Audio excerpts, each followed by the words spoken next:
एक खुलासे के मुताबिक सोनम ने जानबूझकर अपनी मर्जी से राजा के साथ शादी की, जिससे कि उसको मारने के बाद वो राज की हो सके। लेकिन आखिर क्यों अपने इस प्लान के लिए उसने राजा का इस्तेमाल किया, देखिए स्पेशल रिपोर्ट।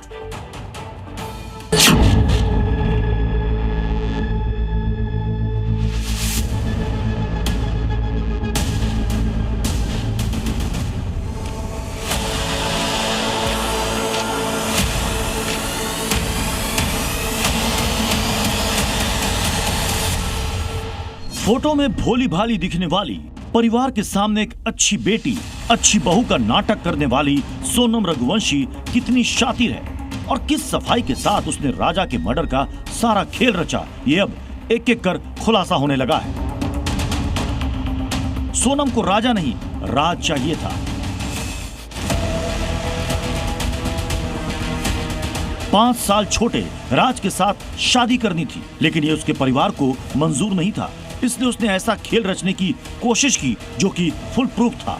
वो चोरी छिपे बिना किसी को बताए अपने बॉयफ्रेंड के साथ शादी करना चाहती थी। सोनम ने राजा से शादी से पहले ही अपने विधवा बनने की तैयारी कर ली थी।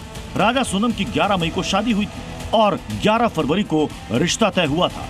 अब खुलासे के मुताबिक सोनम ने प्लानिंग करके ही राजा के साथ शादी की और मर्डर का प्लान भी पहले ही बन चुका था।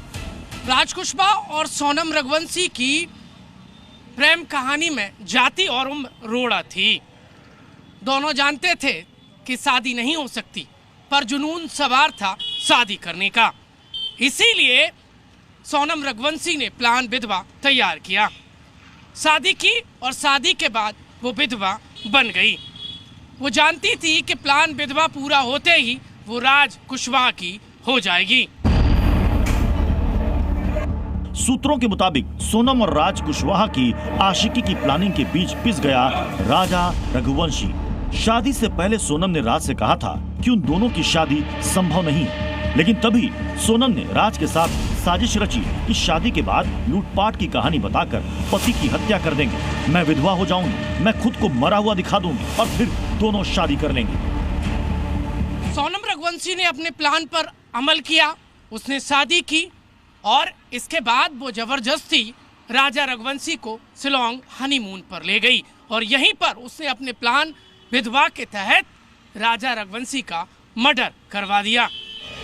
इतना ही नहीं, सोनम का यह प्लान कितना पक्का था उसका अंदाजा इसी बात से लगाइए कि सोनम ने राजा के मर्डर के लिए राज को शिलोंग नहीं भेजा, जिससे कि परिवार को शक ना हो। यहाँ तक कि राज राजा रघुवंशी के अंतिम संस्कार में भी शामिल हुआ था और उसके परिवार को सहारा दे रहा था, जिससे कि किसी को राज पर शक ना हो। ये बात बिल्कुल सही है कि राज कुशवाहा जरूर यही था, कुछ वीडियो फुटेज में भी दिख रहा है और राज अंतिम संस्कार के समय के जो वीडियो फुटेज जारी हुआ है सोशल मीडिया पर भी, तो ये बात सही है कि राज कुशवाहा यही था। राज इनके ऑफिस को एम्प्लॉयर है, तो एम्प्लॉयर का आना जाना हमको एकदम थोड़ा शक नहीं लगा हम लोगों को। वो राजा को जिस दिन लेके आया था मैं 4 तारीख को, उस दिन भी वो यहाँ पे शामिल था उसके पापा के साथ में, तो उसके पापा को भी अंदाजा था कि ये कोई कातिल है जिसने राज को महाराजा को मारा है। राजा को मारकर खुद के मरने का प्लान बनाकर राज के साथ रहना चाहती थी सोनम। सोनम दुनिया को खुद को मरा दिखाना चाहती थी और फिर आराम से राज के साथ पहचान बदलकर जिंदगी बिताना चाहती थी। उसका प्लान था कि दुनिया उसे मरा हुआ मान ले और फिर राज कुछ महीने बाद इंदौर छोड़कर उसके पास आ जाए। सोनम की प्लानिंग थी कि वो या तो नेपाल या फिर दिल्ली की भीड़ भाड़ वाली किसी बस्ती में छुपकर राज के साथ आराम से रहेगी।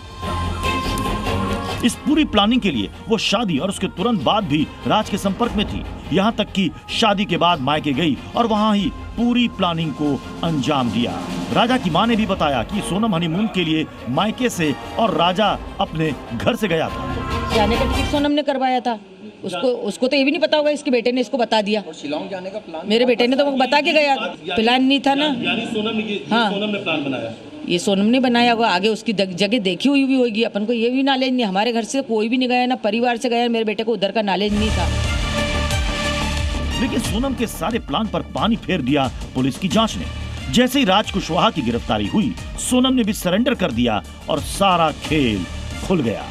प्रमोद शर्मा, जी मीडिया, इंदौर।